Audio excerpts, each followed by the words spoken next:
Assalamu alaikum, que la paix soit sur vous. On nous dit la France est endettée de plusieurs milliers de milliards d'euros.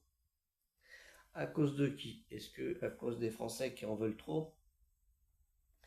Ou aussi à cause des hommes politiques par mégalomanie et aussi par arrangement électoral dépensent des sommes incroyables.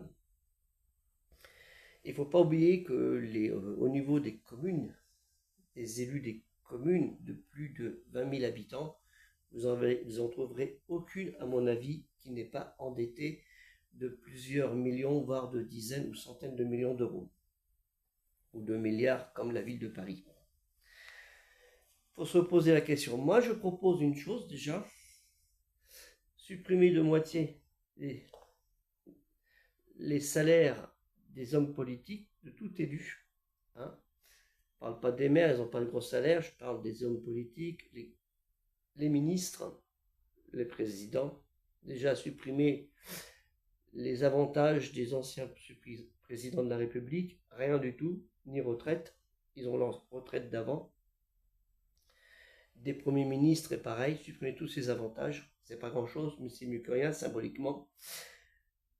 Moitié des salaires pour députés et sénateurs, et déjà de réduire de moitié le nombre des députés et des sénateurs. La commission de soi-disant des sages, il faut la supprimer. Supprimer les postes de directeurs dans les communes. Hein, dans beaucoup de communes, vous voyez 10, 15, 20 directeurs dans certaines villes. Mairie de Paris, n'en parlons pas. De Lyon ou de Marseille, n'en parlons pas. Les conseillers parlementaires aussi, suppression du poste de conseiller parlementaire. Ça fera travailler les élus et ça évitera certains problèmes qu'on le voit actuellement par des plaintes.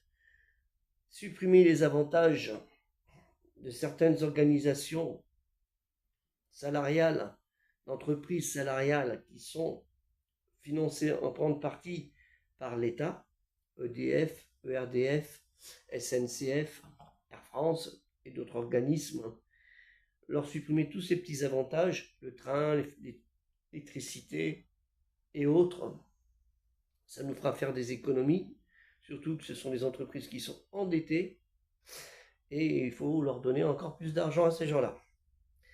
La semaine des 37 heures, minimum, et si c'est 40 heures pour les entreprises, qu'ils soient payés à la hauteur des 40 heures. Suppression des doublons dans les entreprises, les administrations, hein, régions, départements et communes, on en voit trop.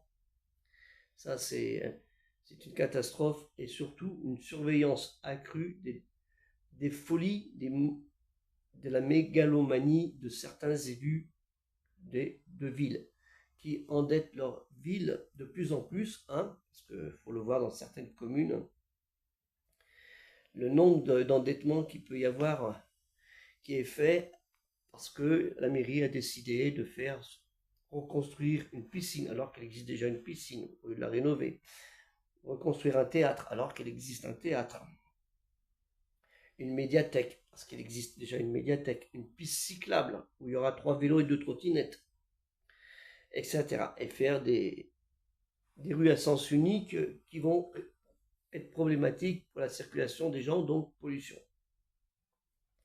Il y a plein de choses à faire et une chose très importante qui va peut-être pas plaire à tout le monde, suppression des prestations sociales familiales et les avantages là, même de la retraite à toute personne qui n'a pas la nationalité française. Je m'explique, la nationalité française, c'est pas la couleur de peau, hein, quelle que soit votre couleur de peau, de religion ou d'orientation sexuelle, comme on dit, ça n'a pas d'importance. Vous êtes français, point barre. Un français, c'est un français, quelle qu'il soit son origine, dans les dom-toms incluses. Au niveau de la sécurité sociale, des cotisations ou des mutuelles. Pour tout le monde, pareil. Pourquoi Strasbourg, et puis certaines villes de l'Est n'ont pas les mêmes choses que les villes de l'Ouest? Carte grise, le tarif pour tout le monde, toute la France, un tarif unique. Suppression de la taxe, enfin de la prise en charge des frais notariaux par l'État. Il n'y a que le notaire qui paye, donc on paye que les frais notariaux, et non pas que l'État prenne ses 90%. Ce sera déjà une chose, ça va relancer aussi l'habitat. Il y a plein de ces avantages-là. On peut faire des économies, comme ces dépenses avec ces éoliennes, 60 milliards d'euros, qu'on pourrait économiser, qui paieraient déjà la dette, soi-disant. Et s'il le faut, supprimer la dette de l'État au dernier moment. Ça, c'est très important. Et une chose très importante, pour cela, un référendum, demander l'avis des Français sur ce qu'il en est. Pensez-vous les mesures que je recommande, parce que ce sont des mesures qui sont nécessaires, peuvent se faire dans ce pays où les hommes politiques se considèrent plus comme des lâches ou des vicieux qui regardent que leurs petits avantages, hein, ou leur réélection pour certains, et surtout leur idéologie pernicieuse. Je pense qu'on peut travailler de commun avec tout le monde là-dessus. Ce sera déjà un bon point. Regardez ce qu'a fait l'Argentine, qui était un pays déficitaire et qui s'est relancé, même si le président n'est pas ce qu'il y a de meilleur. Mais d'autres pays aussi, concernant la délinquance, hein, juste à côté, je crois que c'est le Venezuela, qui a réglé aussi ce problème. Il faut peut-être prendre exemple sur certains pays, où, comme le Danemark, la Suède, la Norvège, etc. La France a les moyens de régler cela, mais les Français ont-ils les moyens de vouloir le faire? C'est là la question. Dites-moi ce que vous en pensez. Si vous avez des propositions, lancez-les parce que c'est important. Il s'agit de nous en France. Et pour les personnes qui touchaient ces prestations qui n'ont pas une nationalité française, vous avez la possibilité, c'est d'obtenir la nationalité française, comme je l'avais précisé, au bout de 10 ans, avec une carte séjour non renouvelable. On vous dit, vous prenez la nationalité française, vous retournez chez vous, le pays que vous aimez, le pays de vos origines que vous aimez si bien. Donc, quand on vient dans un pays, on demande la nationalité, même si on a la double nationalité, avec les droits et les devoirs qui s'ensuivent naturellement. On ne prend pas la nationalité d'un pays en lui crachant dessus aussi. Voilà, donnez-moi votre avis, c'est très important. Hein. Ça n'a rien à voir avec la religion. La religion, c'est un truc différent. Et si on regarde de près, si on regarde même sur la religion chez les musulmans, ce sont des choses qui existaient. Hein, ces choses qui existaient, il suffit de regarder Ibn Khaldoun, les prolégomèdes, El-Mukaddima, il y avait des idées très intéressantes là-dessus.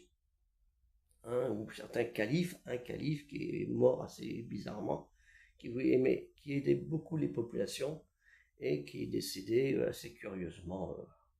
On dirait qu'il s'est tué tout seul, il y a eu un accident.